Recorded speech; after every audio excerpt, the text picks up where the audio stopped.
Alhamdulillah alladzi an'amana bi ni'matil iman wal islam wa nusalli wa nusallim ala khairil anam sayyidina Muhammadin wa ala alihi wa sahbihi ajma'in, amma ba'd.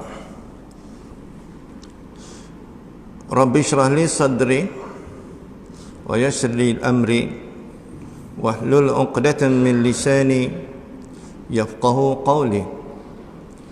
Subhanaka la ilma lana illa ma 'allamtana innaka antal alimul hakim. Wa la haula wa la quwwata illa billahil aliyyil azim.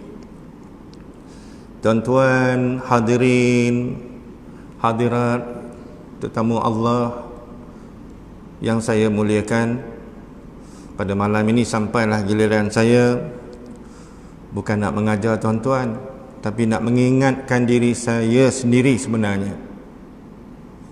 Itu yang pentingnya. Marilah tuan-tuan kita sama-sama bertakwa kepada Allah. Oleh kerana umur kita makin kurang, bukan bertambah, makin kurang umur kita. Ibadat kita hari ini kurang dari semalam. Kita tergolong daripada golongan orang-orang yang rugi. Ibadat kita hari ini sama dengan semalam. Kita tergolong dalam golongan orang-orang yang zalim. Ibadat hari ini lebih sikit daripada semalam, barulah kita dikira orang-orang yang beruntung. Oleh itu kita berusahalah setiap hari untuk menjadi orang yang beruntung. Rebutlah peluang-peluang yang Allah beri untuk kita mengumpulkan aset-aset untuk akhirat kita. Masalah syurga itu masalah Allah. Kemurahan Allah kepada kita memberi syurga bukan kerana ibadat kita, tetapi hidup kita rebutlah peluang-peluang yang Allah bagi. Betapa bahagianya kita tuan-tuan bila dapat datang masjid. Lagi jauh kita berjalan, lagi banyak pahala dia. Nanti saya akan kisahkan kisah itu dalam siri yang lain. Sebab hari ni saya ni nak kisah satu orang tu, dia kata mengapalah tak jauh, mengapa dekat sangat, patut jauh lagi. Orang tak faham. Maksud dia nak mati kata mengapalah dekat sangat, mengapa tak jauh lagi. Nanti tajuk dekat jauh ni siri yang akan datang. Banyak masa lagi. Jadi kita tuan-tuan, masa datang ke masjid ni tadi, masa berjalan sampai dekat pintu tu, berselawat, Allahumma salli ala Sayyidina Muhammad wa ala ali Muhammad. Allahumma ighfir li dhunubi waftah li abwaaba rahmatik. Langkah kaki kanan, masuk kat masjid ni dengan duduk dulu. Sembahyang sunat tahiyatul masjid. Bila sembahyang sunat tahiyatul masjid, jangan buat ringkas sangat. Bacalah doa iftitah, bacalah Fatihah, bacalah ayat lazim. Ayat lazim yang telah Allah izinkan kita menghafalkannya, hafalkanlah. Boleh tak kita baca sampai 2 surah ayat lazim? Boleh. Boleh tak baca 3? Boleh. Nak baca banyak mana pun boleh, tetapi jumlah ayat yang dibaca di rakaat pertama naklah lebih. Di rakaat yang kedua kurang. Katakanlah tuan-tuan masuk tadi, baca di rakaat pertama surah At-Takatsur, Alhaakumut Takatsur. Kemudian baca surah adik pada siapa? Al-Quraisy. Selepas Quran 888 Al-Takatsur, surah Al-Asri, wal asri innal insana lafi khusr. Lepas tu baca surah Wailul likulli humazatil lumazah. Lepas tu baca surah Alam tara kaifa fa'ala rabbuka bil bil. Allahu akbar, rukuk, i'tidal, sujud, bangun balik baca Fatihah. Lepas baca Fatihah sambung balik. Tapi sambung tu tuan-tuan mesti ikut urutan. Jangan pergi sana, pergi sini, pergi sana. Ikut urutan baca tu, atas ke bawah, macam orang baca dalam sembahyang sunat tarawih tu. Kemudian sambung balik. Dah baca Quraisy, baca surah Al-Maun. Lepas baca Al-Maun, baca surah Al-Kautsar. Sudah. Sebab rakaat pertama naklah pendek sikit pada rakaat pertama. Baca macam tu tuan-tuan. Sebab apa? Sebab Allah dah janji beri pahala kepada kita, satu huruf kita baca dapat ganjaran 10 kebajikan. Hingga kan ayat yang tak ada makna pun kita baca dapat 10 kebajikan. Contoh kita bagi mari. Alif Lam Mim, Allahu Akbar, dapat 30 dah. Ataupun tak ingat nak baca apa, dah habis baca Fatihah, Bismillahirrahmanirrahim, Nun, Allahu Akbar. Boleh tak? Boleh. Tapi tu nama tak apa nak cerodik. Baca Nun saja dapatlah 10. Tapi nak tanya boleh tak? Boleh, boleh lah. Allahu Akbar, baca Fatihah, Waladdallin, amin, Bismillahirrahmanirrahim, Nun, Allahu Akbar. Boleh. Tapi rugilah nak baca Nun aja, buat benda. Ada tak surah Nun? Ada. Ataupun baca Qaf, ada. Baca tuan-tuan, rebut. Kemudian dah habis sembahyang sunat tahiyatul masjid tadi, niat iktikaf. Nawaitul iktikaf fi hadzal masjid sunnatan lillahi ta'ala. Duduk dalam masjid, baca Quran. Baca Quran, baca Wallahu ahad, baca ni apa dia, Yasin. Cari amal tuan-tuan sebanyak-banyak mungkin. Kemudian balik karang ataupun buat dekat sini witir. Balik karang, duduk berehat dengan cucu-cucu, layan-layan cucu, layan isteri, sembang-sembang sikit dengan anak-anak kalau anak ada. Kadang-kadang tak ada lah, tua-tua macam sini dua je. Saya tengok isteri saya, isteri saya tengok saya, aku tengok engkau, kau tengok aku. Macam Haridan banyak lagi kot. Ke duduk berdua juga? Sama lah kita kalau berdua ke seorang? Macam ni, macam Haji ada anak numpang ni lagi dia. Kalau kita berdua tengok, aku tengok engkau, kau tengok aku, aku tengok engkau, kau tengok aku. Dah tua tak ada apa, semayang. Kita dah balik kan, baca Quran sikit. Kemudian ambil buku-buku agama, baca sikit tuan-tuan. Ambil buku agama, baca. Kita baca buku agama tu tuan-tuan, zikir tu jangan disempitkan zikir. Tuan-tuan ingat zikir tu pegang tasbih, la ilaha illallah, la ilaha, bukan tu. Tuan-tuan ambil buku, mari sembahyang lelaki, tuan-tuan baca tengok, oh wirid macam mana. Tuan-tuan baru balik, takut silap nanti baca ayat kursi pun silap. Wasi'a kursiyahus, silap mesti wasi'a kursiyuhus. Nampak tak? Tengok, bila tengok dia tahu aku silap rupanya. Wasi'a kursiyahus, wasi'a kursiyuhus. Makna dia lari tu tuan-tuan. Ayat Quran ni makna dia lari. Nampak tak? Contohnya amanu, aku beriman. Aminu, berimanlah kamu. Nampak tu? Amanu, aku beriman. Mana beriman? Aminu, berimanlah kamu. Ya ayyuhalladzina amanu aminu billah. Wahai orang-orang yang beriman, berimanlah kepada Allah. Nampak tu? Aminu. Nampak tak? Bahasa Arab jangan ubah-ubah baris. Tuan-tuan tengok perkataan darosa, 3 perkataan. Darosa, pelajaran. Tambah mim, mudarris, cikgu. Tambah ta marbutah, mudarrisah, cikgu perempuan. Tambah mim lagi, madrasah, jadi sekolah. Nampak tu? Madrasah, sekolah. Mudarris, cikgu. Bulan Ramadan kita buat apa? Tadarrus, ulang kaji. Nampak tu? Daripada buat darosa, 3 perkataan. Sakit pula, sakit Arab kata marid. Marid, sakit. Tambah mim, mumarrid, jururawat lelaki. Tambah ta marbutah, mumarridah, jururawat perempuan. Nampak tu? Bahasa Arab. Lalu sebab tu kita balik tengok buku-buku yang kita dah belajar, buka. Biar lunyai tak apa. Macam saya suka buka buku apa tuan-tuan. Saya syorkan tuan-tuan beli satu buku ni. Lepas tu biar bagi kat anak-anak, so beli banyak pun tak apa. Tajuk buku tu ialah Hidup Sesudah Mati. Masa tu buku tu tuan-tuan harga dia RM7 je. Macam buku ni saya beli ni tahun 93, harga RM4. Hari ni pergi cari tak ada dah. Saya beli dekat Minerva Bookstore dekat Jalan Tunku Rahman. Segi tak ada dah. Dia buat version baru, kulit dia pun kulit berkualiti. Sebiji buku ni dia jual RM23 sebiji. Buku ni kena beli 30 sebab ni satu juzuk ni. Ni juzuk ke-6. Jenuh duit nak beli RM23. Ini RM4 dah ni. Saya beli tu. Mula-mula dulu saya belajar dulu, saya beli Tafsir Al-Azhar oleh Hamka.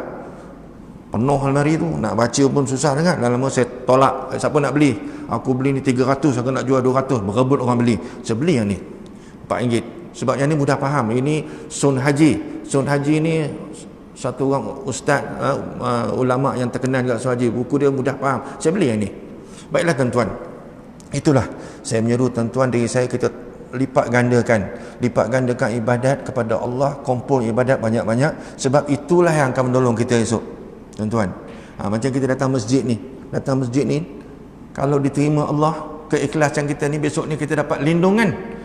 Orang semua ribut kecoh havoc dekat masa yaumil mahsyar besok, kita tenang-tenang je teduh dia. Sebab apa? Orang yang selalu, yang hatinya tertambat kepada masjid. Nampak tu, orang tertambat dengan masjid dan ikhlasnya mari masjid, buat macam saya kata tadi, i'tikaf, mengaji Quran. Wallahu alam. Cukup sekadar itu, panjang mukadimah dia tuan-tuan. Tu dia. Biasa bercakap tuan-tuan, saya luar bercakap dia saya.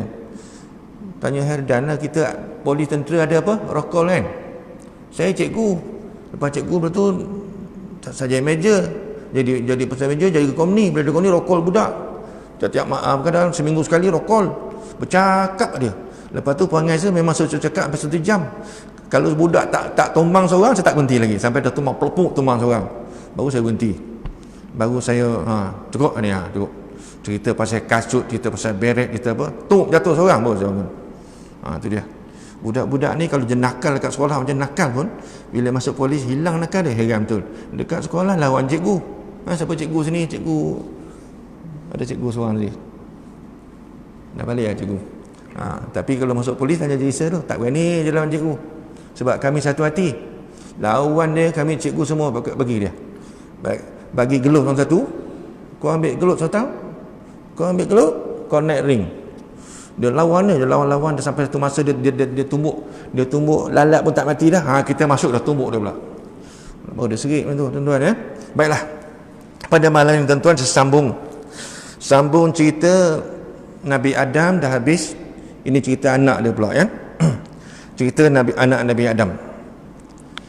Berpunca cerita ni daripada ayat Quran surah Al-Maidah ayat 27 sampai ayat 32. Mula-mula saya baca dulu ayatnya dan saya terjemahkan dulu, kemudian baru saya tafsir. Dengan terjemah dia, dengan tafsir dia, tak lari mana tafsir ni diambil kisah-kisah daripada yang sumber kita sendiri dan sumber Israiliyat nama dia dan terjemah ni tepat. Dengar terjemah dulu.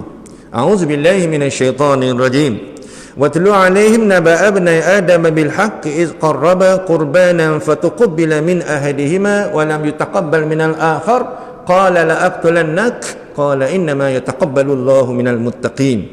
Ayat 27 maksud dia, bacakanlah wahai Muhammad kepada mereka pada orang Islam masa itulah, dekat sahabat-sahabat dia, akan cerita yang sebenarnya tentang dua orang anak Nabi Adam yang bernama Qabil dan Habil, iaitu ketika kedua-duanya mempersembahkan korban kepada Allah, maka yang seorang itu diterima korbannya, sedangkan yang seorang lagi itu tidak diterima korbannya, iaitu Qabil. Korbannya tidak diterimakan dan dia marah kepada Habil seraya berkata, nescaya aku bunuh engkau. Habil pula menjawab, sesungguhnya Allah hanya menerima korban dari orang-orang yang takwa. Jadi engkau nak bunuh aku, bunuhlah. Tuhan hanya terima korban daripada orang takwa. Ayat yang ke-28, la in basauta ilayya yadaka litaqtulani ma ana bibasiti yadiya ilayka liaqtulak inni akhafu Allah rabbal alamin. Kalaulah tanganmu engkau lepaskan untuk memukul aku, yakni membunuh aku, tiadalah pula aku akan lepaskan tanganku untuk membunuhmu. Sesungguhnya aku takut kepada Allah, Tuhan seru sekalian alam. Siapa kata tu? Habil berkata kepada abangnya. Sambung lagi ayat 29, inni uridu an tabu'a bi ismi wa ismika fatakuna min ashabin nar wa zalika jazaa'uz zalimin.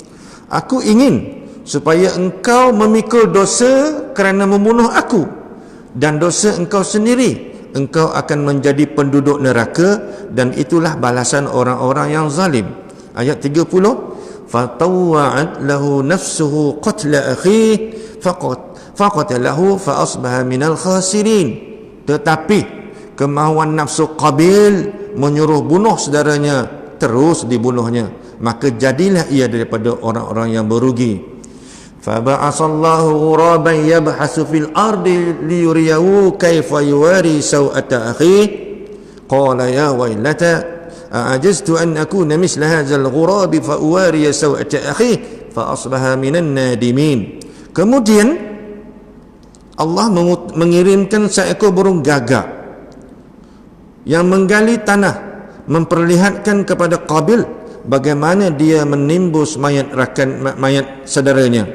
Melihat itu, Qabil pun kata, aduhai malangnya nasibku, adakah aku ni lemah, tidak dapat berbuat seperti burung gagak itu, supaya aku timbus pula mayat adikku ini. Maka jadilah Qabil daripada golongan orang-orang yang menyesal. Itu dah sumber ceritanya tuan. Ini saya baca tafsirnya.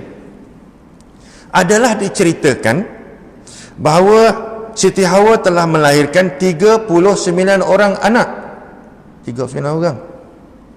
Ada tak orang hari ni? Sebenarnya tak ada.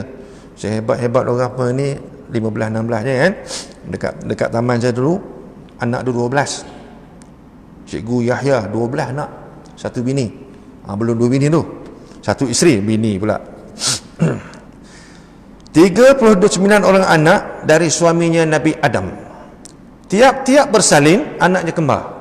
Bersalin kembar, bersalin kembar. Yang ini kembar 2, bukan kembar 4, kembar 2. Bersalin kembar 2, salin kembar 2. Seorang lelaki dan seorang perempuan. Bila dia bersalinnya, kembar seorang lelaki, seorang perempuan. Seorang lelaki, seorang perempuan. Seorang lelaki, seorang perempuan. Sebanyak 20 kali. Dari 20 orang anak itu, dari 20 kali dia bersalin tu, dia dapat 20 orang anak lelaki. Tetapi anak perempuan 19 orang dia. Sebab apa? Sebab salah seorang daripada yang dilahirkan tu tidak kembar, iaitu Nabi Syed. Nabi Syed. Dalam soal sebut Syed, Nabi Syed, Nabi Syed. Eja dia S-H-I-T-N, Nabi Syed. Nabi ni seorang dia lahir seorang, tak ada adik. Jadi menjadikan anak dia sepatutnya 40, jadi 39. Ketika Syed lahir, umur Nabi Adam 130 tahun. Masa dia dapat anak yang tu, anak bongsu tu, umur dia 130 tahun. Kalau kita sekarang ni 30 tahun tu lunyai dah kita, tak boleh buat apa dah, ketah. Tapi dia sebab apa? Sebab umur Nabi Adam ialah orang yang kedua umur terpanjang di dunia. Nabi Adam umur dia 930 tahun. Ada yang paling panjang kali? Cuba teka siapa? Nabi siapa? Tuan Jamaluddin. Nabi yang paling panjang umur sekali. Nabi yang paling panjang umur. Tak ingat Nabi Nuh, tuan-tuan. Dalam Quran disebut umur Nabi Nuh tu ialah 1000 tahun kurang 50. Dia tak sebut 950. Dalam Quran tak sebut umur Nabi Nuh 950. Dia sebut Nabi Nuh ni dipanjangkan umur dia 1000 tahun melainkan 50. Tu bahasa Arab tu. Bahasa Arab kalau sekarang ni pukul katakanlah pukul 8.45. 8.45 Arab kata pukul 9. Waktu sekarang pukul 9 kurang 15. Pukul 9 kurang 15 minit. Arab tak kata pukul 9.45, tak ada. Bahasa Arab dia kata Is-sa'ah at-tasi' illa rubu'. Sekarang ni pukul 9 kurang suku dia kata. Pukul 9 kurang suku. Tu bahasa kalau sebut aja. Is-sa'ah at-tasi' illa rubu'. Pukul 9 kurang suku. Baik, sambung balik ya. Adapun anak lelaki Nabi Adam yang sulung bernama Qabil dengan saudara kembar perempuannya bernama Iklimah. Dia lahir Qabil dengan Iklimah. Sedangkan anak lelakinya yang bongsu bernama Abdul Mughith dengan saudara kembar perempuannya bernama Amatul Mughith. Itu yang bongsu. Allah telah memberkati anak-anak Nabi Adam. Kemudian mereka pun berkembang biak menjadi banyak. Kata Ibnu Abbas, bapa saudara Nabi. Sebelum Nabi Adam meninggal dunia pada umurnya 930 tahun, beliau telah sempat melihat anak cucunya sejumlah 40,000 orang. Mana Nabi Adam tu dapat cucu sampai 40,000 orang. Sehingga umur dia 930 tahun itu, 930 tahun. Nabi Adam juga telah menyaksikan mereka. Ada yang membuat zina, ada yang minum arak, dan ada yang berbuat kejahatan. Jangan kita ingat bila anak-anak Nabi Adam semua pakai cawat, pakai kulit. Tidak. Allah ilhamkan mereka dengan cepat. Allah ilhamkan mereka dengan cepat. Tamadun mereka tu dengan cepat. Pandai buat pakaian, pandai buat itu, pandai buat ini, pandai buat rumah. Allah ilhamkan mereka dengan cepat. Allah ilhamkan. Kepandaian kita ni Allah ilhamkan. Mintalah dengan Allah. Ya Allah, mudahlah aku. Ya Allah, menghafal Quran. Minta dengan Allah, semayang. Allah bagilah. Mudah hafal. Jangan buat maksiat kepada Allah. Benak jadi benak kalau buat maksiat kepada Allah. Kata setengah ulama, Nabi Adam dan isterinya Hawa setelah 100 tahun diturunkan ke dunia daripada syurga, turun ke dunia setelah 100 tahun, barulah mereka mula mendapat anak kembar yang pertama, iaitu Qabil dengan Iklimah tadi. 100 tahun tuan-tuan, turun ke bumi 100 tahun baru nak dapat anak.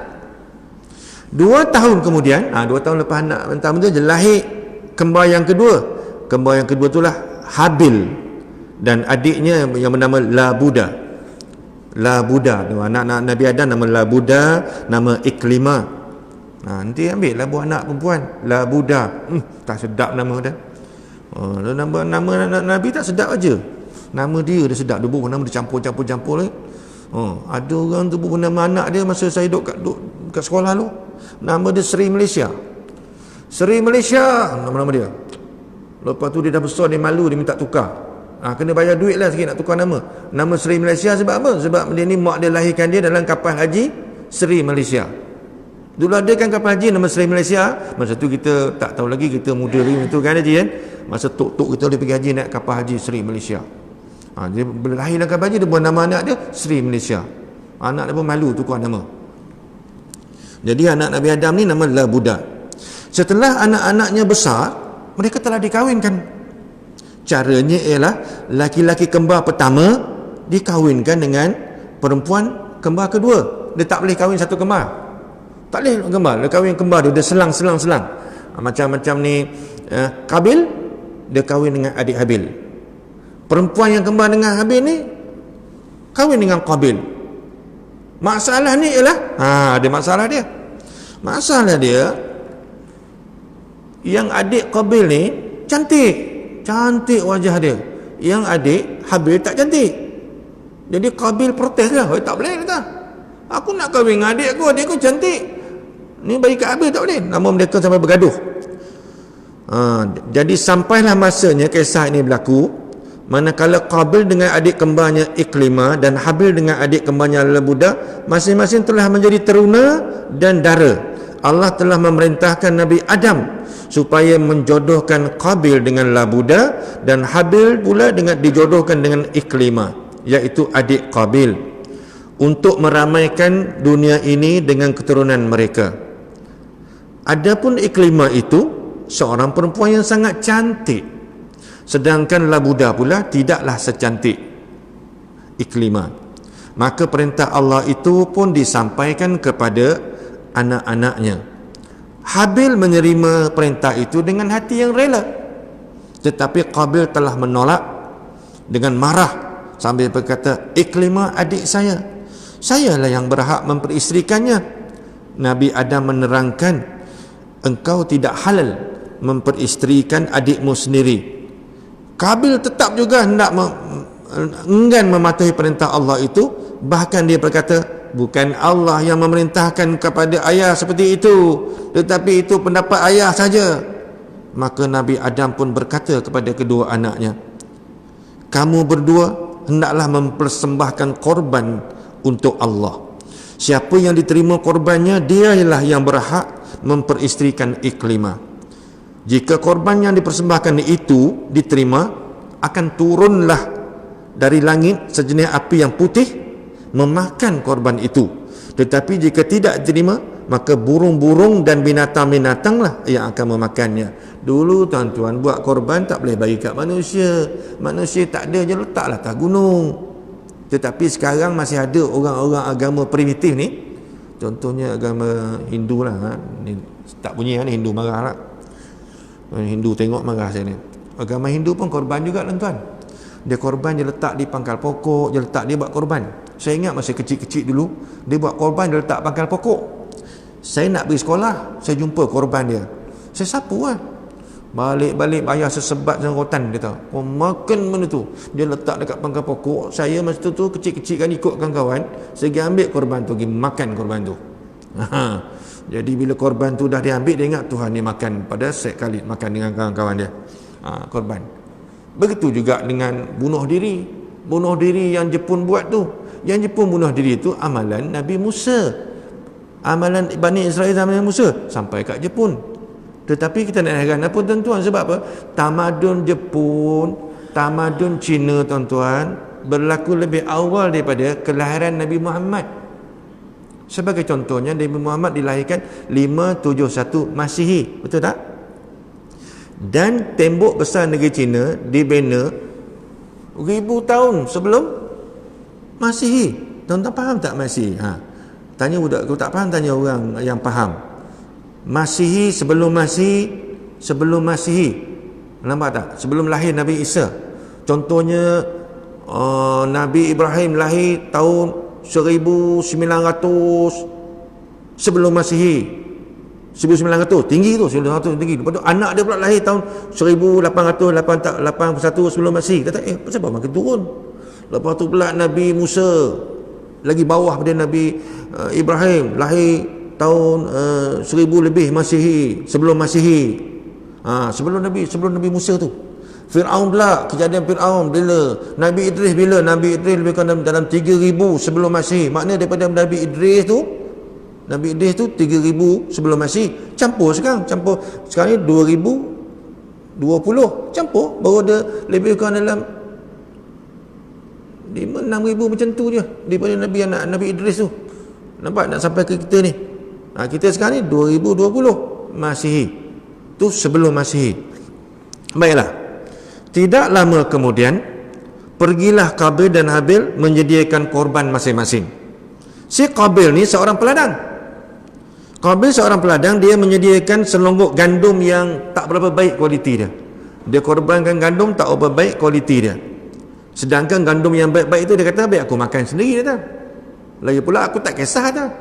Tuhan terima korban tak terima korban tu bapak aku punya pasal. Aku tetap dia nak pelarikan adik aku ni. Aku tetap nak kahwin dengan Iklimah, dia kata. Aku takkan bagi Iklimah ni dekat Habil. Sedangkan Habil seorang penternak. Dia menternak kambing, yang si Habil ni. Jadi dia pilih kambing yang paling baik, paling sehat, yang gemuk. Dia pilih kambing kibah dia. Kemudian masing-masing meletakkan korbannya di atas sebuah tempat yang tinggi, di gunung, di bukit, tempat yang tinggi. Dia letak korban tempat yang tinggi. Lalu Nabi Adam berdoa kepada Allah.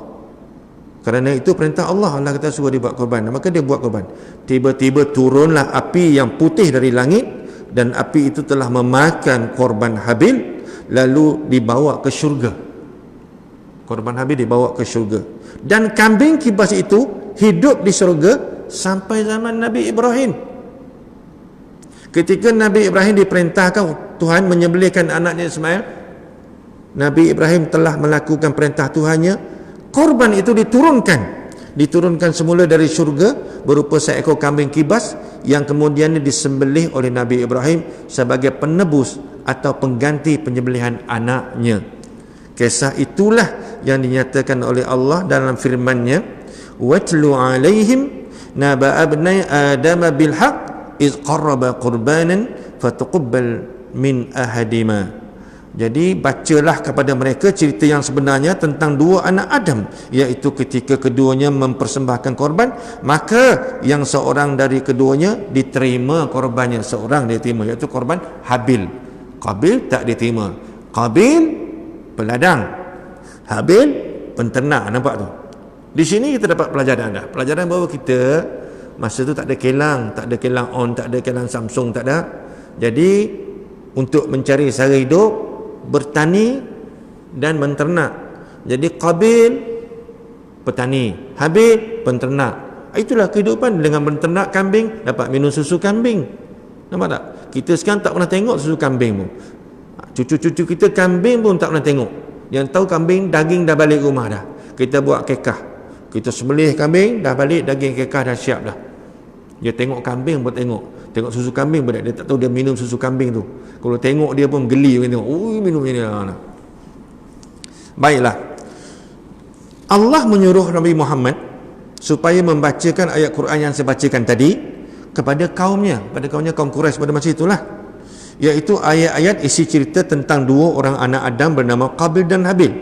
Ketika yang seorang telah membantah perintah Allah, maka Allah menyuruh keduanya mempersembahkan korban untuknya. Setelah kedua-dua korban itu dipersembahkan, hanya korban Habil sahaja yang diterima oleh Tuhan, kerana korban itu baik jenisnya dan yang mempersembahkannya pun tulus hatinya. Seterusnya Allah menyatakan, walam yutaqabbal minal akhar qala la aqtulannak qala innama yataqabbalu Allahu minal muttaqin. Sedang yang lain, iaitu Qabil, tidak diterima korbannya. Sebab itulah Qabil marah kepada Habil seraya berkata kepada Habil, nescaya ku bunuh engkau. Habil pula menjawab, sesungguhnya Allah hanya menerima korban daripada orang yang takwa, yang memelihara dirinya dari kejahatan. Itu dia tuan-tuan ya. Saya katakan dulu bahawa daripada agama Islam ni bermula daripada Nabi Adam sampai kepada kita ni, tidak berubah akidah kita, percaya Allah yang satu. Yang berubah ialah peraturan hidup, syariat berubah. Macam dulu kahwin dengan adik-beradik, tapi tak boleh adik-beradik yang lahir sama kembar, yang berlainan kembar. Kemudian tidak, kalau nak berkorban letak atas bukit. Zaman sekarang jangan letak atas bukit lagi. Sebab itu sekarang kita pelik apabila Nabi kita bawa peraturan, peraturan sembahyang macam mana, peraturan macam mana, tiba-tiba muncul cerdik pandai yang ada doktor. Cerdik pandai ni ada DR doktor, ada PhD, belajar tinggi, tapi ni ada sikit kosak, skru dia loose. Dia tak percaya hadis. Bila tak percaya hadis, jadi sekumpulan orang pergi jumpa dia, tanya dia, doktor, kalau doktor tidak percaya hadis, habis bagaimana doktor sembahyang, doktor puasa? Saya tak ikut hadis Muhammad, saya tak percaya. Sebab hadis Muhammad ni ditulis selepas 200 tahun, baru orang selidik, saya tak percaya dah. Habis, macam mana doktor semayang, doktor apa? Dia kata, saya ikut Nabi Ibrahim. Allah, lagi pelik. Nabi Ibrahim tak pernah mengajar dia pun. Sahabat-sahabat Nabi Ibrahim pun tak pernah tulis pun cerita Nabi Ibrahim ni. Dia kata dia ikut Nabi Ibrahim. Yang Nabi Muhammad ni, Allah utuskan orang cerdik pandai, orang yang akal sangat pandai, kuat ingatan dia kumpulkan hadis Nabi. Kemudian hadis tu pula bersambung, ada mutawatir dia, hadis tu dia terpilih. Jadi hadis tu mengajar kita cara ambil wuduk macam mana, cara sembahyang macam mana. Saya tak pakai hadis, saya pakai ayat Quran. Sedangkan dalam ayat Quran dia suruh kita sembahyanglah kamu. Dia tak ajar pun dalam Quran, ada ajar tak sembahyang ada rakaat dia. Sembahyang ini ada 4 rakaat, sembahyang ni 2 rakaat, sembahyang gerhana ni 2 rakaat tetapi ada 2 kali rokok. Ada tak? Quran tak ajar. Yang ada hadis Nabi. Dia kata saya tak mau ikut hadis Nabi. Kemudian ada seorang lagi Nabi, dia kata dia Nabi juga, dia kata. Habis kalau Tuhan ni lantik Nabi, lantik dia macam mana? Tu dia kata. Tak baca Yasin tu. Ayat ketiga dia kata, innaka laminal mursalin, engkau seorang daripada Rasul. Saya lah tu, dia kata. Tu yang kemensah tu, yang dia tangkap tu. Dia kata dia dilantik tu, ayat 3 surah Yasin tu, dia dilantik Nabi. Quran tu diturun Nabi Muhammad, sedap-sedap dia mengaku. Nampak tu. Jadi tolong tuan-tuan, tolonglah kita berdoa pada Allah, lalu jangan kita sesat. Jangan sesat macam, jangan akal kita jadi miring macam tu. Letih kita beribadat selama 60 tahun. 60 tahun kita beribadat, tiba-tiba kita kafir. Rugi amalan kita 50-60 tahun tu. Tak kira dah, dikira yang ujung kamu kafir, habis. Kita dah umur 60 tahun, dah semayang, tiba-tiba kita tergoda dengan perempuan tu agama lain dengan kita nak kahwin dia, nak kahwin dia, kita masuk agama dia, masuk Kristian, maka gugurlah. Berlaku tuan-tuan, bukan negara kita, negara jiran kita berlaku macam tu.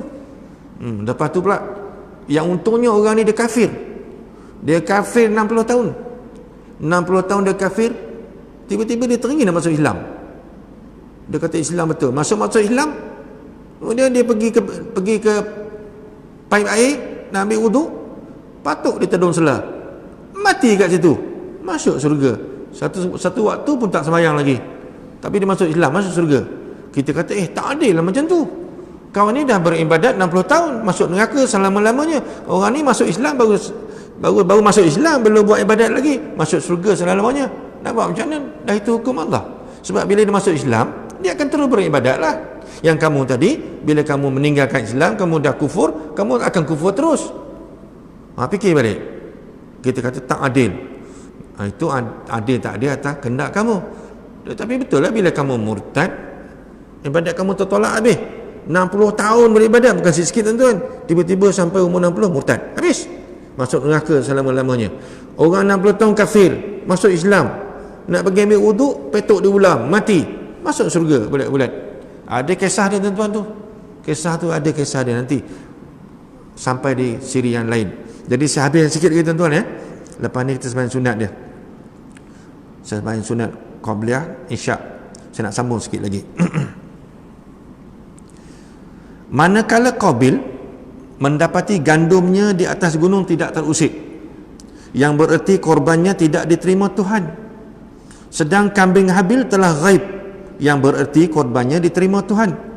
Dengan demikian tetaplah Iklimah yang cantik itu menjadi isteri Habil. Maka timbullah rasa dengki dan dendam hendak membinasakan Habil.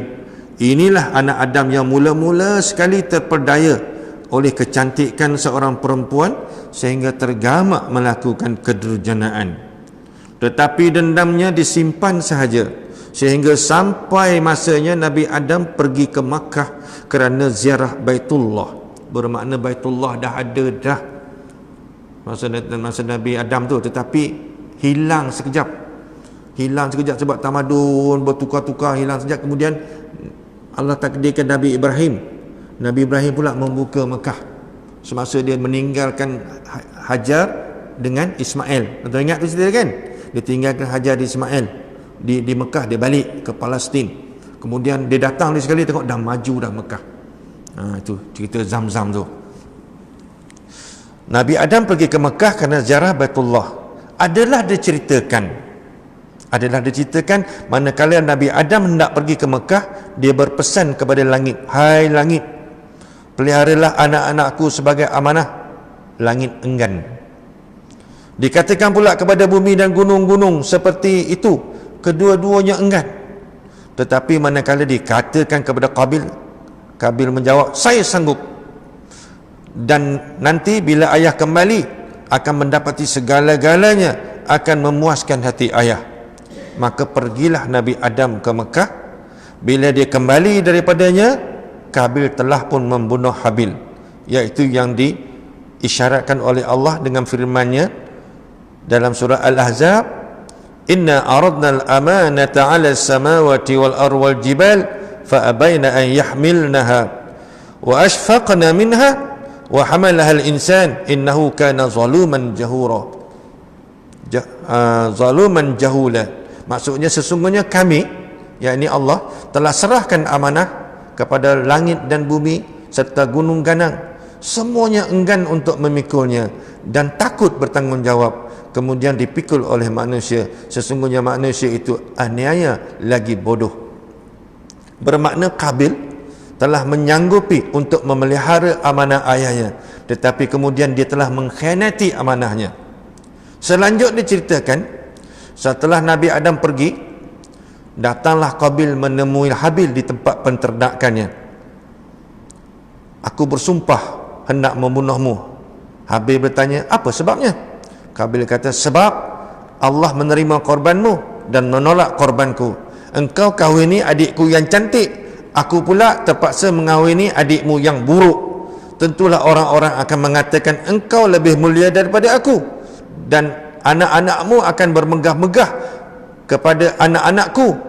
Habil bertanya lagi, apa dosaku? Aku tidak bersalah.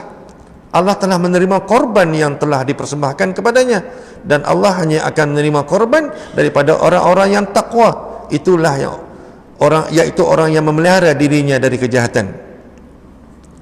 Kalau engkau cuba mempergunakan kekerasan untuk membunuh aku dengan tanganmu, aku tak mahu membalas kekerasan itu. Aku tak mahu membunuhmu, bahkan ku serahkan diriku kepada Allah. Memang dia tak melawan, dia tak melawan langsung. Kata Mujahid, telah diperundangkan oleh Allah ke atas anak-anak Adam bahawa sekiranya ada orang hendak membunuh yang lain, biarkanlah, jangan lawan. Dan setengah kaul mengatakan Habil sebenarnya lebih kuat daripada Qabil. Dia serba salah hendak melawan abangnya, lalu dia menyerah diri kepada Allah dan mematuhi undang-undang tersebut. Itulah sebabnya dia berkata, inni akhafullah rabbal alamin, aku takut kepada Allah, Tuhan sekalian alam. Mengikut firasat Habil, telah ada tanda-tanda bahawa ajalnya akan tiba, ni Habil, dan jelas dilihatnya maksud jahat tangan abangnya dan kedahakaannya terhadap Allah. Oleh sebab itu dia ingin supaya Qabil diseksa disebabkan dosa membunuh dengan kedurhakaannya itu. Kemudian dua orang yang beradu kekuatan, jika salah seorang tewas, dua-duanya berdosa. Kemudian berkenaan dengan ini, Nabi ada beritahu pada sahabat-sahabatnya, dia kata apabila dua orang tu berlawan-lawan, dia kata seorang terbunuh, kata dua-dua masuk neraka. Kemudian sahabat tanya, ya Rasulullah, pasal apa yang terbunuh masuk neraka? Rasulullah kata yang terbunuh tu pun dia pun nak membunuh juga, tapi peluang dia tak ada, kawan dia bunuh dulu, maka dua-dua masuk neraka. Kalau orang berlawan, orang berkelahi dua-dua, bertikam menikam, yang tikam masuk neraka, yang kena tikam pun masuk neraka juga. Kemudian sambung balik kisah ni. Qabil ni dia tak tahu macam mana nak bunuh adik dia.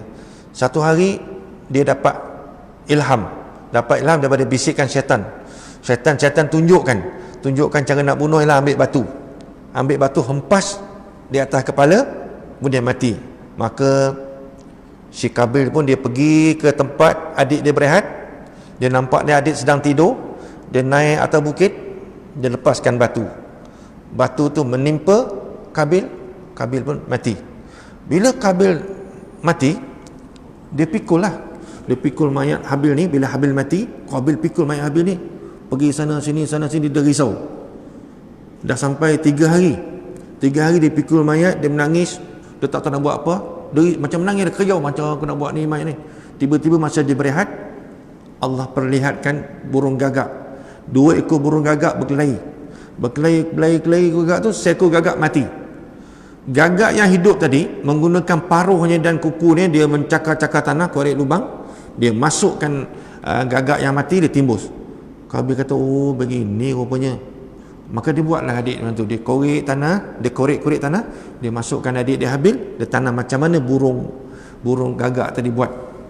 Jadi selepas bapak dia balik daripada Mekah, bapak dia dapat betul Qabil telah membunuh Habil, maka ayahnya telah menghalau Qabil.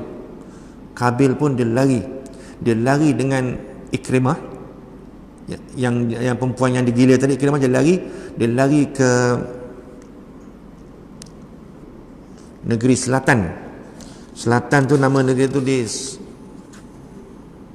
boleh lupa tu. Dia lari ke negeri selatan, di belah-belah ni Yaman, di negeri Aden, Yaman. Dia lari sana, kemudian dia bawa Ikrimah, maka dia berkembang biak di sana. Kemudian dia ini, Iblis bisik pada dia. Iblis kata, wahai Qabil, engkau tahu tak pasal apa Allah terima korban adikmu Habil? Api telah menyambar korban adikmu Habil tanpa engkau tahu. Dia kata, dia hasut dia Qabil, tanpa engkau tahu adik engkau tu menyambar api tau. Jadi dia kata, oh kalau begitu aku nak menyembah api lah.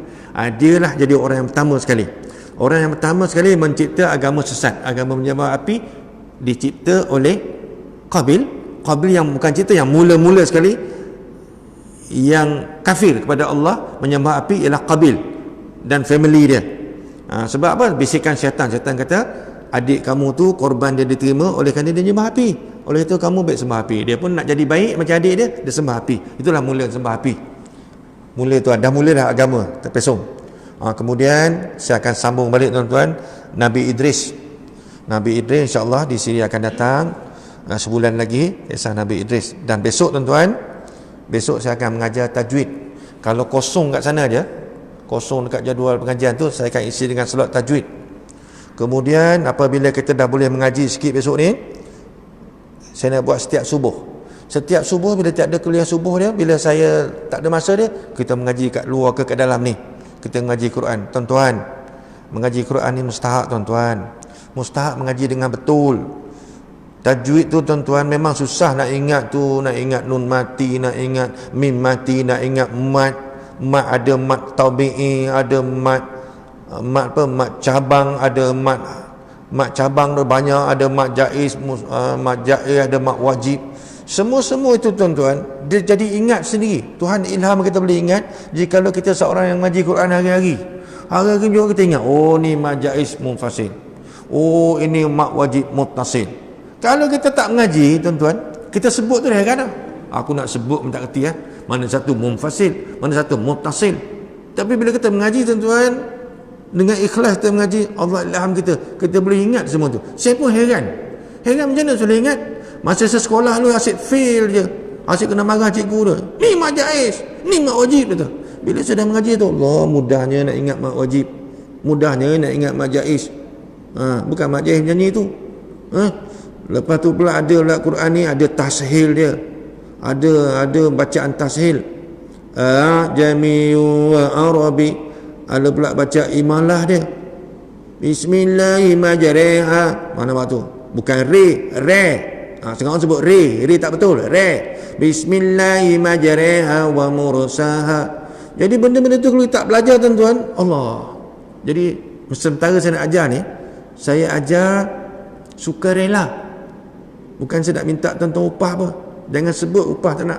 Saya dah mengajar ni lama, daripada saya umur 20-an dulu sampai hari ni umur 90 dah. Saya ajar mengaji sukarela aja.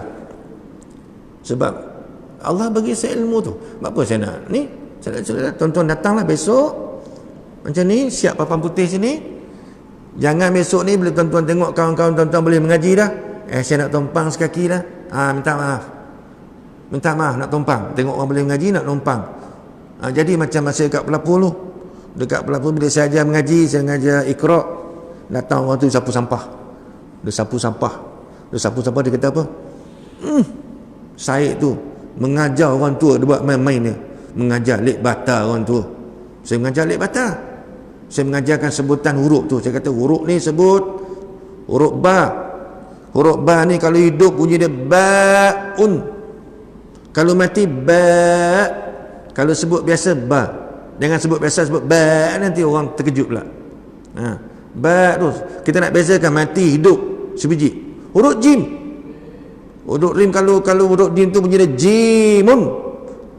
Kalau hidup, kalau mati jim, kalau sebut biasa jim. Dia kata dia main-main orang tua tu. Lepas 3 bulan besok lepas tu dia datang lagi. Dia datang, dia duduk sapu sampah, dia gotong royong sapu sampah. Dia nampak saya mengajar. Saya mengajar kawan-kawan 2-3 orang. Saya kata adapun mak asli itu ialah apabila baris di atas mengiringi huruf alif, jadilah mak asli. Huruf di bawah mengiringi huruf ya, jadilah mak asli. Baris hadapan mengiringi waw, jadi mak asli. Dia sembang lagi, apa Syed tu mengajar tingginya sampai orang tak faham. Dia mak asli tu paling rendah, belum tinggi lagi, belum pergi mak harfi lagi. Mak harfi, mak cabang. Mak cabang lagi susah. Mak harfi itu baru mak tabi'i. Mak tabi'i, mak asli. Arab cakap mak tabi'i, Melayu cakap mak asli. Arab cakap mak far'i, Melayu cakap mak cabang. Nampak tu? Nak ingat tu pun susah. Tapi datanglah tuan-tuan, saya akan mengajar slot kosong tu. Itulah kalau mengaji kawan-kawan seminggu tidak boleh kurang pada 2 kali tuan-tuan. Kalau seminggu kurang 2 kali kita lupa lah. Apa kita dapat semalam, kita balik, kita lompat, lupa. Besok lagi dia garuk kepala lagi. Tu dia. Datang tuan-tuan besok datang sini duduk dekat ni. Kita ambil ni. Lepas tu bila tuan-tuan dah pandai besok, saya akan buat PowerPoint, kita pakai tu. Tu dia. Saya bawa laptop saya tulis buat PowerPoint, huruf terbang-terbang tu huruf tu. Ini diorang bila orang coy terbang tu. Saya buat tu. Sekarang tak ada masa nak buat lagi. Dah bukan tak ada masa. Saya tak pegang laptop ni, dah tak buat PowerPoint ni sejak saya pencin 2012 tak pegang. Bila saya pegang semua saya dah lupa dah. Nak adunkan suara tu dah lupa tuan-tuan. Itulah dia. Komputer mainan saya jadi tutor komputer dalam polis dulu. Segi mengajar kursus dalam perkhidmatan dia kata, sekali saya nak buat PowerPoint dah tak reti. Boleh lupa tu ilmunya tu. Itulah macam ilmu mengaji, ilmu apa. Kalau kita lama tinggal kita lupa. PowerPoint saya mengajar orang. Saya mengajar orang buat PowerPoint. Saya mengajar orang buat ni DBase. Tiba-tiba saya nak buat ni pekalan data DBase dah tak reti. Baca buku balik tengok. Alamak, malunya kau tu salah baca buku lambat dah. Dah 62 umur tak payahlah. Buat simple-simple sudah. Dulu boleh adun, masuk suara, pak petik keluar suara, pak petik gambar terbang-terbang ni. Boleh lupa tuan-tuan. Baik tuan-tuan cukup sekadar itu. Jikalau ada yang baik itu yang berguna manfaat pada Tuhan, itu petunjuk daripada Allah. Allah beri petunjuk pada saya sampai dengan Tuhan, tuan-tuan boleh terima. Tetapi jika ada salah silap itu ialah tu kelemahan saya tuan-tuan. Kelemahan saya. Saya akan baiki kelemahan saya untuk kita kongsi sama ilmu Allah ini. Cukup sekadar itu. Kita tangguh dengan membaca tasbih kafarah dan membaca surah Al-Asr. Subhanakallahumma wa bihamdika asyhadu an la ilaha illa ant astaghfiruka wa atubu ilaik.